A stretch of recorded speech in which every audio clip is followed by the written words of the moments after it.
सरदार Mir Mehboob Ali Khan Bijarani MP Pakistan Peoples Party के नौजवान अगवान सरदार ज़ादा मीर ज़रियाब अली खान बिजरानी, मीर गुलाम अकबर खान बिजरानी लख साहब ऐं मीर इम्तियाज़ अली खान बिजरानी जेकबा जखरानी हाउस पहुंची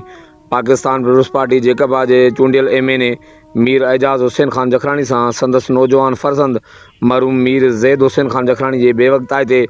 अलमनाक विछोड़े ते दिली हमदर्दी गहरे अफ़सोस ऐं ताज़े जो इज़हार कंदे सोगवार ख़ानदान सां ॾुख वंडियो ऐं अल्लाह पाक खां दुआ कई त मरहूम मीर ज़ैद हुसैन खान जखरानी जी मग़फ़रत फ़रमाए